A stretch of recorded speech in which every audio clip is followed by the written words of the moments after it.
This week in East Brunswick, Channel 8 visited the Chestnut Hill Cemetery for the final chapter in the slave burial ground story featured on our last program. At that time, we reported discovery of 3 partial skeletons at a site near the South River. This week, we'll show the ceremonies which followed the reinterment of the bones at Chestnut Hill on November 19th.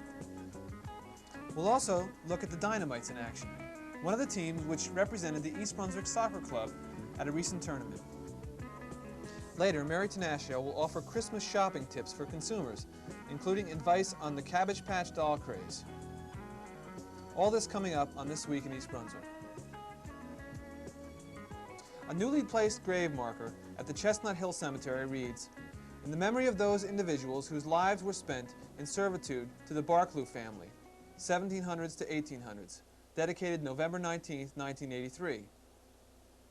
Following the unveiling of that marker, Reverend Boyce spoke with compassion about the unknown people being honored. Donald Treat of the Chestnut Hill Cemetery Association presented the deed to the plot to Township Administrator and East Brunswick Museum Corporation President John Runyon, who offered his thoughts on the dedication.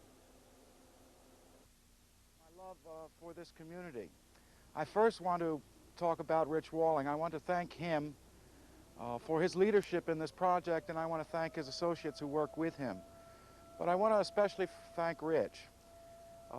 Dealing with history, preserving your roots, assuring dignity for what has been in the past so we can move into the future with the same degree of dignity we would hope, takes a lot of grit.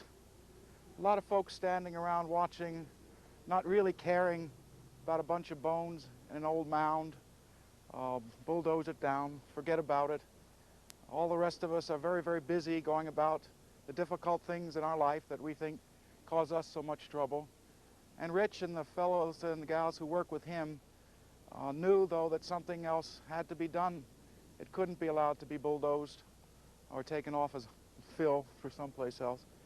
And I think that sometimes you must have been discouraged because you didn't get all the support you thought you should have had or wanted or whatever. But I want you to know that we all appreciate the fact that you stuck with it, Rich. Later, Rich Walling spoke. Me why? Why devote so much time and effort on an old burial ground that history had forgotten? Throughout the 2.5 years, I have asked those questions of myself, especially as more and more energies were devoted to this endeavor. The reasons were many, and I will describe them briefly. My primary motivation is a love of history, a feeling for the past that I have had all of my life. Of equal importance is the bond I have to our community. As a lifelong resident, I have seen the bits and pieces of our heritage destroyed in the name of progress.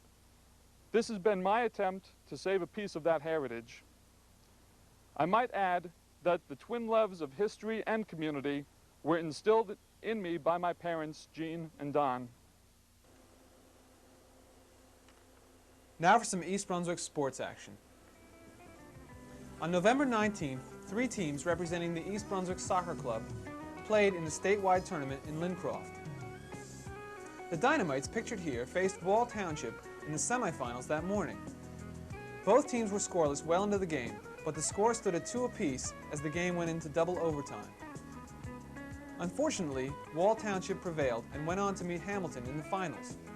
Hamilton, in turn, went on to capture the state cup.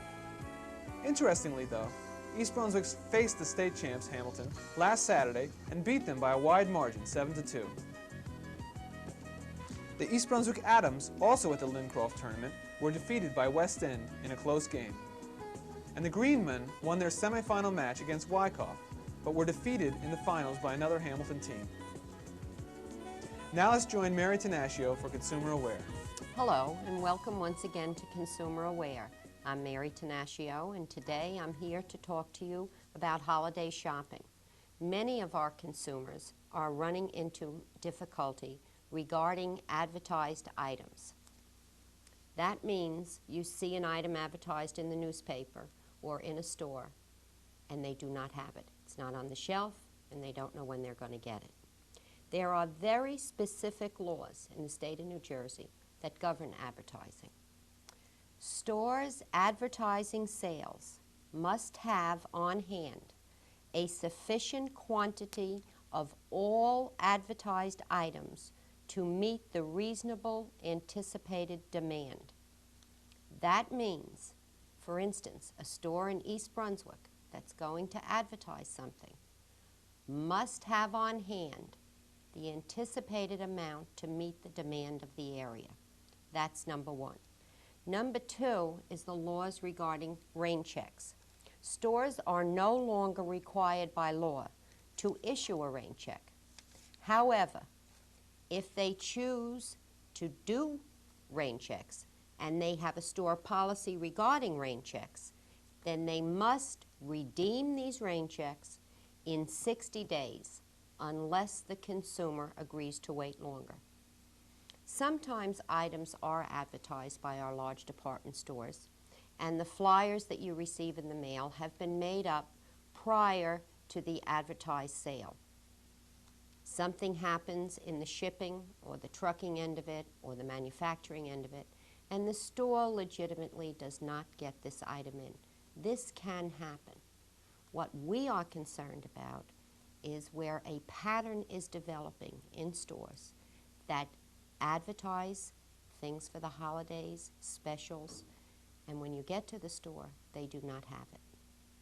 This is what we need you for. We are asking, the Consumer Affairs Office is asking all of our residents to please, if they see this developing in a store, they have gone in a number of times for a number of different articles, please take the time to give our office a call and tell us what is happening. There are only 3 of us there, and it's a little difficult for us to get around to all of the stores. So please be our helpers for the holidays. Report to us. Just take time out and give us a call. Something else that I would like to discuss with you as far as holiday shopping, and there seems to be a great demand for this little doll. Many of you are familiar with it. It's called the Cabbage Patch doll. Our telephone in the office has not stopped ringing. This little girl is advertised in the papers, and when you get to the store, it is not there. We don't really know what the reason is. We feel that the demand and the supply, or the demand is greater than the supply. However, we do know that this doll sells anywhere from $20 to $40 normally. There are some stores charging as much as $125 for the Cabbage Patch doll. The consumers are calling us and asking us, isn't there a law against this?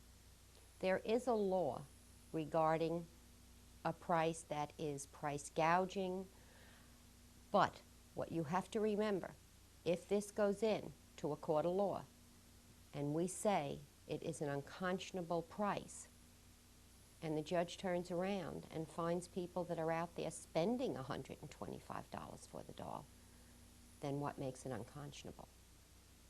So when you're planning your Christmas list or your Hanukkah list, and some little person asks for a Cabbage Patch doll, and you can't get it at the normal price, tell them adoption takes a long time, and perhaps after the holidays, the doll will arrive. Better that than spending $125 for a doll. Thanks so much for tuning in today, and I hope to see you again next week.